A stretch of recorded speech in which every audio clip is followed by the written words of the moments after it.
रुपया लगाने को मैं तैयार हूं, कैंडिडेट आरएलपी का उतार देना दिव्या के सामने। कह रहे थे ना कल यहां पर कि विदेशी आएंगे क्या लेकर जाएंगे, विदेशी आएंगे और कहते मेरे दादाजी मेरे दादाजी। मेरे दादाजी तो थे, किसी के वीडियो आ गए सर्किट हाउस के मिलते हुए, कह रहे थे कि आरएलपी किसानों की पार्टी है। तो उनसे पूछा कि आरएलपी ने आपकी मदद की, तो वो डापा झूल के नहीं की। और आरएलपी का वोट खेतासर के कोर्ट में बिक गया। वो वहां पे सर्किट हाउस में मिलते हैं,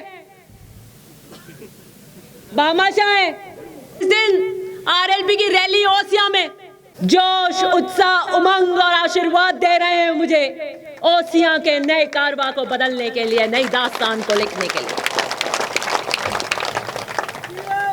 नहीं बीच में नहीं, बीच में नहीं, बीच में नहीं। भाई भाषण भी ले ही तोड़ दो था। मैं धीरे धीरे वो 1 2 3 5 और गैर गालू, बीच ब्रेक लगवा दो। मैंने जब ओसिया के अंदर 2018 के अंदर कांग्रेस के उम्मीदवार के रूप में पर्चा भरा था, एक ऐतिहासिक सभा कांग्रेस की उम्मीदवार की वहां हुई थी और उस सभा ने मारवाड़ और ओसिया के अंदर यह बात स्थापित कर दी थी कि हमने अपनी बेटी को पलकों पर उठाकर यह संदेश दिया है कि ओसिया आने वाले चुनाव की बागडोर के अंदर हम ओसिया का आने वाले 5 साल की बागडोर हम अपनी बेटी को सौंपने जा रहे हैं। मैंने उस सभा में आपसे कहा था कि मैं ओसिया की जनता को वादा करती हूं, अगर आपका विश्वास, आपका मत, आपका आशीर्वाद अगर मुझे मिला, 15वीं विधानसभा की सीढ़ियां चढ़ने का मौका मिला, तो मैं ओसिया की जनता को वादा करती हूं कि आपको भ्रष्टाचार मुक्त शासन दूंगी। अगर मैं ओसिया के प्रतिनिधित्व की आवाज बनकर राजस्थान की 15वीं विधानसभा में गई, तो मैं आपको वादा करती हूं कि मैं ओसिया में गुंडा राज नहीं पनपने दूंगी। मैंने वादा किया था, मुझे याद नहीं है, मैं वहां चल के जा रही थी एसडीएम ऑफिस, आप में से कोई पत्रकार होंगे, कि आप किन मुद्दों पे आएंगे। मैंने कहा था कि मैं भेड़ हलाया की परियोजना लेकर आऊंगी, मैं कन्या महाविद्यालय सैटेलाइट हॉस्पिटल लेकर आऊंगी, और मैं आने वाले ओसिया के में विकास की दूरी तय करने के लिए रचनात्मक काम करूंगी। आज आपके बीच 5 साल का लेखा जोखा रखने आई, और मुझे विश्वास है और खुशी है कि इस 5 साल के लेखा जोखे में मैं आपके हर वादे पे खरी उतरी। मैंने ओसिया की जनता को इन 5 सालों के अंदर भ्रष्टाचार मुक्त शासन दिया। इन 5 सालों के अंदर मैंने ओसिया के कार्यकर्ताओं की, ओसिया के मतदाताओं के मान सम्मान को बनाए रखा। मैंने इस 5 साल के कार्यकाल के अंदर ओसिया के वोट की टंकार को बजाय रखा। मैंने 5 साल के इस कार्यकाल के अंदर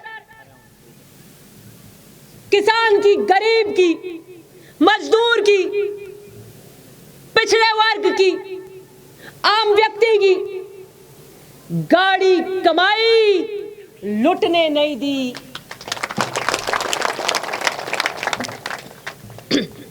भाजपा के कार्यकाल में क्या हाल थे ये किसी से नहीं छुपे। क्या बंदरबाट मची हुई थी, थाने नीलाम हो रहे थे, न्याय की दृष्टि से कोई न्याय नहीं था थानों में, तहसील नीलाम हो रही थी, बिजली घर में दलाली का बोलबाला था।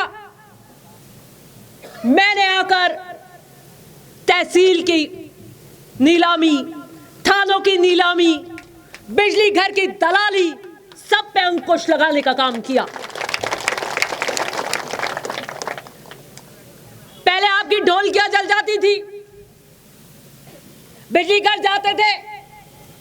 आप सबको पता है ढोलकियां कैसे आती थी, कैसे काम कराते थे, कैसे आती थी, कैसे आती थी। मैंने वो गांधी जी का जूत नहीं लगने दिया, आपकी जेब नहीं काटने दी मैंने किसी को, आपकी खरी पसीने की कमाई पे डाका नहीं डालने दिया किसी को। अगर 5 साल के कार्यकाल के अंदर काम हुआ तो न्याय की परिधि पे हुआ।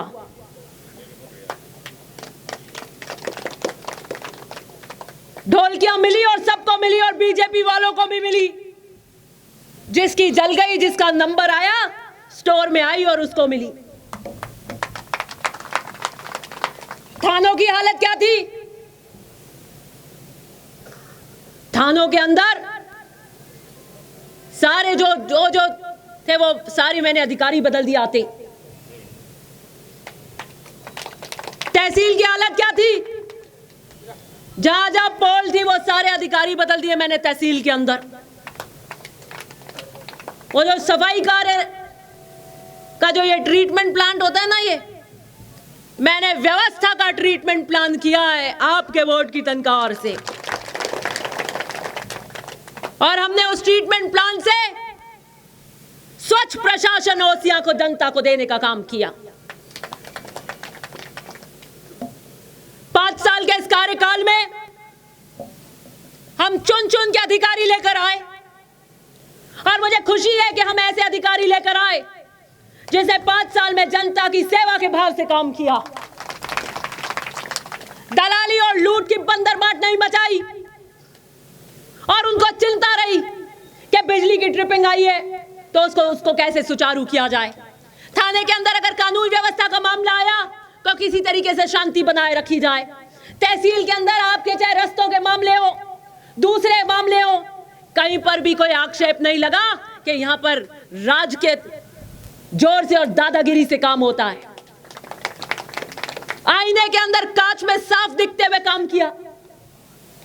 आज 5 साल का लेखा जोखा जब देने आई हूं तो कल आपके यहां पर भी एक मीटिंग थी, दूसरी थी कि नहीं थी? यही थी ना। 4 थाने लग रहे थे, खेड़ापा, चोमू, ओसिया, एक थाना और था। एडिशनल एसपी, डिप्टी, पुलिस की रिजर्व फोर्स, और भीड़ थी 800,000 की मैंने देखी थी। मेरे पास तो जीपीएस लगे हुए हैं, 50 लेयर से इंफॉर्मेशन आती है, मैं तो एक एक सिर गिरवा लेती हूं। गाड़ी का चक्का घूमता है, गियर डालते हो तो मुझे पता है कहां से कौन गाड़ी चली, कौन सी गांव से कौन बैठा, कौन नहीं गया, कौन आया। मैं अंडवाना में थी तो यहाँ 300 लोग बैठे थे उस वक्त। फोटो मंगा ली मैंने फटाफट, वीडियो। अरे रुको मैं बता दूं हैं। नहीं, मैं 300 हाथ वाला नहीं आ। थोड़ी देर बाद जब सभा हुई तो वो 500-700 में नागौर नहीं आ, मैं बावड़ी, लूणी और अटेरा, और जो 300-400 का बाद में कुछ और आए, 400 लोकल ओसिया के लोग थे। वो भाजपा के कट्टर कार्यकर्ता थे, और किस उम्मीदवार के कट्टर कार्यकर्ता थे ये आप जानते हो, मैं नहीं बोलना चाहती। भाजपा तो कह रही है आइए हम भीड़ कराएंगे, आपकी मीटिंग हम कराएंगे। एक मेरे बहुत बड़े शुभ चिंतक हैं, वो वहां पे सर्किट हाउस में मिलते हैं, भामाशाह हैं वो। सर जिस दिन आरएलपी की रैली ओसिया में, उस दिन कांग्रेस के मेरे शुभ चिंतक उनसे मिलते हैं और कहते हैं 1 करोड़ रुपया लगाने को मैं तैयार हूं, कैंडिडेट आरएलपी का उतार देना दिव्या के सामने।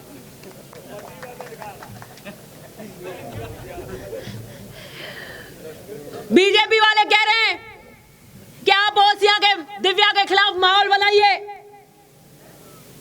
दिव्या के खिलाफ बोलिए, हम आपकी सभाएं कराएंगे, हम आपको लेके घूमेंगे, लेकिन जब चुनाव मंड जाए तो बीजेपी के हमारे सामने कैंडिडेट मत उतारना। अब किसकी क्या अंडरस्टैंडिंग होएगी ये मेरे को पता नहीं है। कह रहे थे कि आरएलपी किसानों की पार्टी है, और आज तक 52 से लेकर आज तक 75 साल में किसी ने कुछ नहीं किया किसानों ने के लिए। ये पहले आए हैं जिन्होंने किसानों के लिए खून पसीना बहाया है। आपको कहा, आपने वोट दे दिए कई जगह, 11 बीजेपी, वो 11 में ओम सिंह जी भी है, 11 कांग्रेस, 1 आरएलपी हो गया। और आरएलपी का वोट खेतासर के कोर्ट में बिक गया। ये तो सबको पता है। ओम सिंह जी तो कांग्रेस में खड़े रहे, कांग्रेस के 11 वोट खड़े रहे, 11 के 11 आए। शंभू सिंह जी ने माइक लगा के पूछा अभी, क्या आप ओसिया से उम्मीदवारी कर रहे हैं? कि बिल्कुल हमारा अधिकार है, हम 9 बार जीत के आए हैं, हम ओसिया से टिकट मांग रहे हैं। तो उनसे पूछा कि आरएलपी ने आपकी मदद की? तो वो डापा चूज के नहीं की। कैसे नहीं की? वोट लिया, सारी दुनिया जानती है। उनको लगा कि यहाँ हमारी जो ये पीछे पीछे हाथ पकड़ने की खेल की जुगलबंदी है, ये कम से कम मैं तो नहीं बोलूं। तो यहाँ तो जनता सजग है, सब देखती है। उस दिन के बाद आरएलपी का जितना भी थोड़ा बहुत था वो भी शून्य पे आ गया। अब बीजेपी और बाहर से लाके मीटिंगें कराते हो, रोड शो करे, यहाँ के मीटिंग करी, और क्या हम राजस्थान के लेवल के नेता हैं? आज उससे 6 गुना ज्यादा भीड़ की मीटिंग में आज 6000 लोगों की मीटिंग यहां पर कर रही हूं। और इस 6000 लोगों की मीटिंग में मैं उधार का नहीं लेकर आई हूं, बाहर से ओसिया की मतदाता की मीटिंग ले रही हूं। ये 4-4 थाने क्यों लगे? ये एडिशनल एसपी और डिप्टी क्यों लगे? इसलिए लगे कि जब बहन बेटियों पे प्रहार करें तो कहीं भाटे नहीं उड़ जाए, पुलिस का जाब्ता लगाकर फिर प्रहार करेंगे।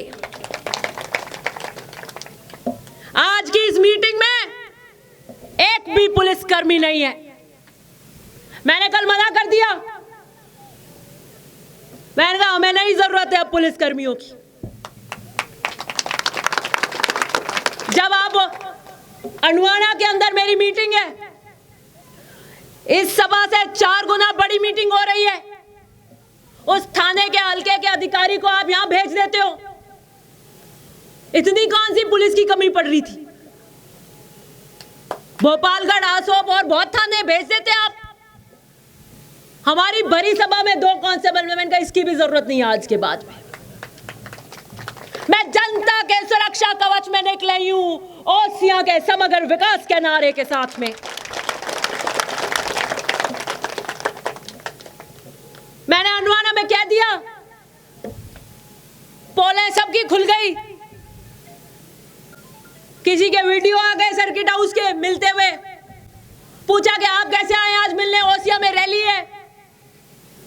आप भी धुर विरोधी, दिव्या मदेरणा के आप भी धुर विरोधी, दोनों जहर उगलते हो। आपके बेटी की समान है, आपका क्या लेके गई?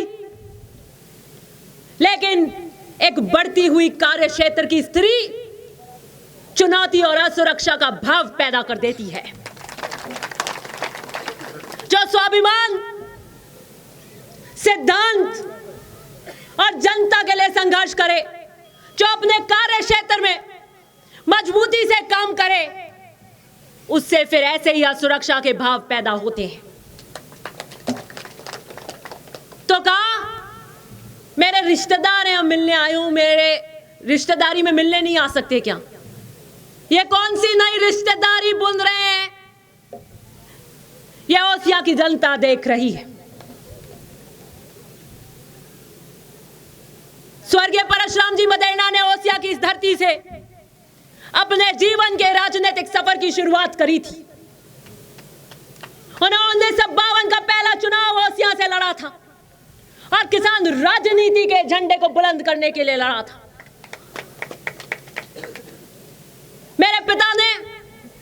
2003 और 2008 का चुनाव बाद में ओसियां की इस धरती से लड़ा था। स्वर्गीय परशुराम जी मदेना ने 2003 के बाद सार्वजनिक जीवन से संन्यास ले लिया था। मेरे पिता 2011 की जो घटना घटी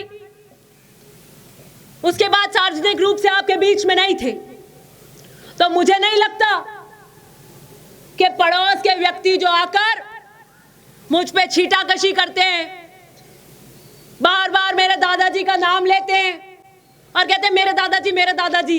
मेरे दादाजी तो थे, उनका योगदान था, उनकी वजह से आज यहां खड़ी हूं, उनके उसूलों पे चल के आप काम कर रही हूं। आप अपने दादाजी का नाम क्यों नहीं लेते?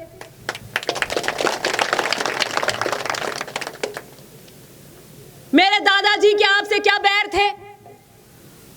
2003 में तो वो सार्वजनिक जीवन से उन्होंने संन्यास ले लिया, आपकी उनकी कोई लड़ाई नहीं थी।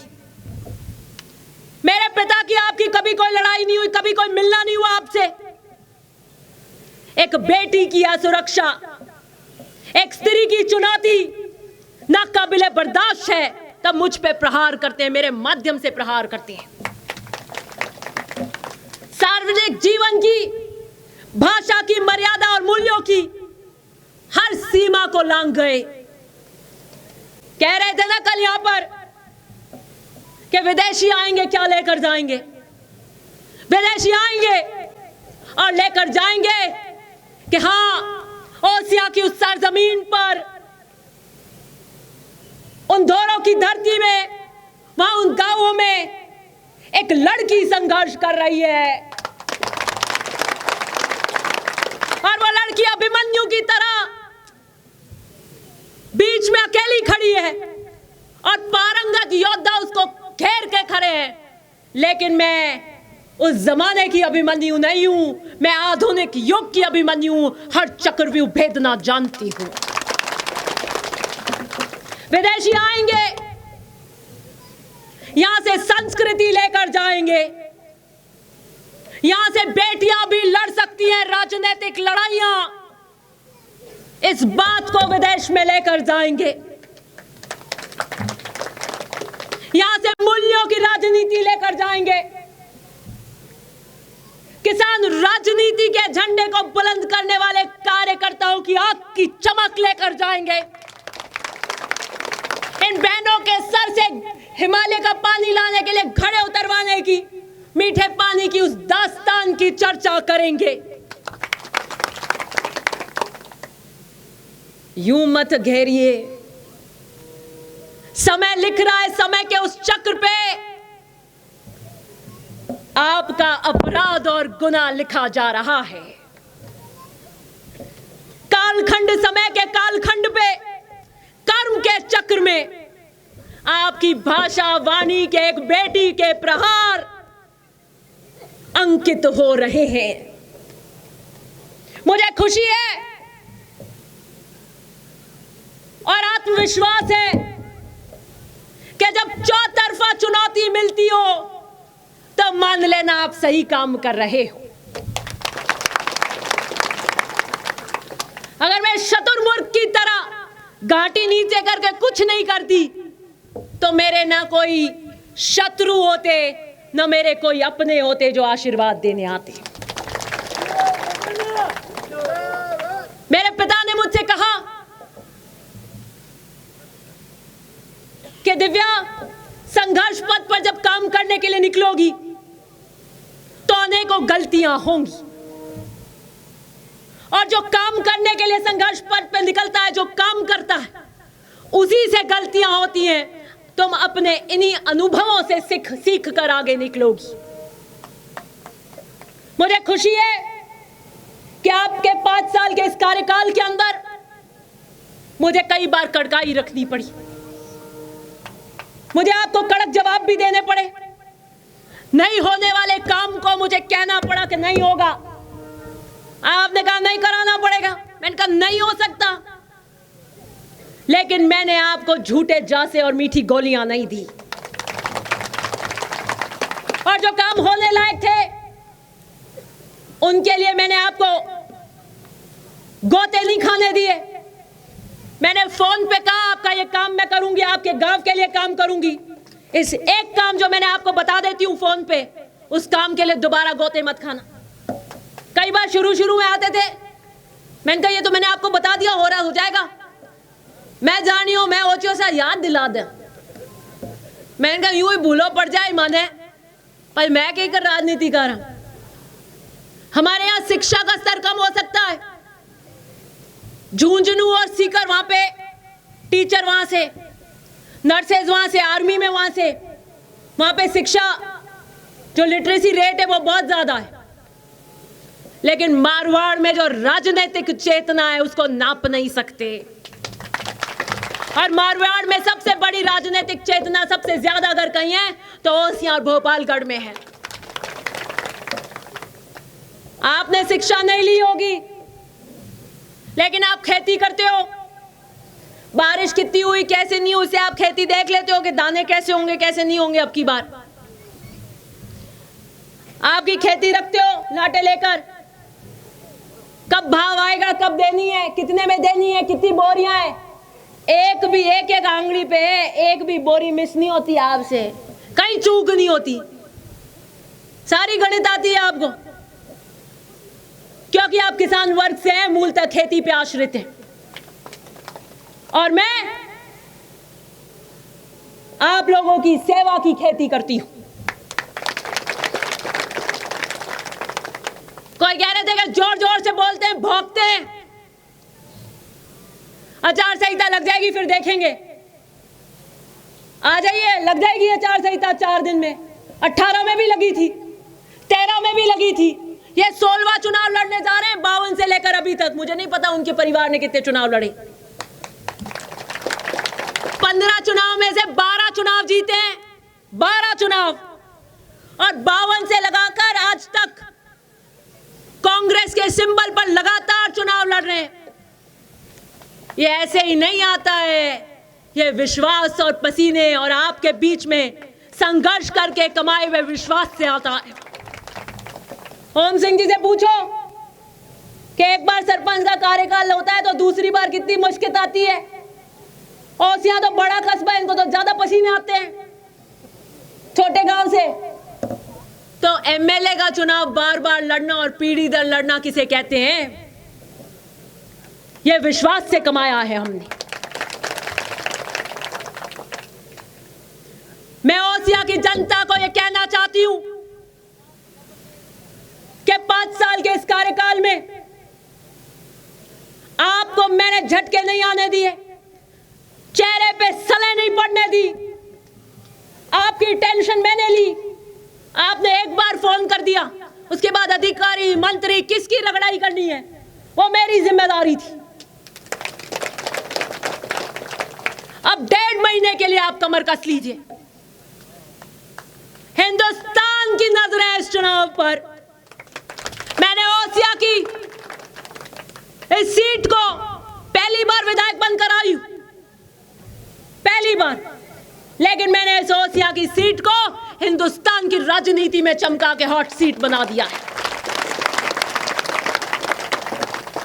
हिंदुस्तान के पत्रकार, बड़े दल के राजनीतिज्ञ, सबकी नजरें ओसिया पे रहती हैं टकाटक हमेशा कि ओसिया का चुनाव दिलचस्प होगा, बशर्ते दिलचस्प होगा क्योंकि हमारे कार्यकर्ता संघर्ष कर यहां से निकलेंगे।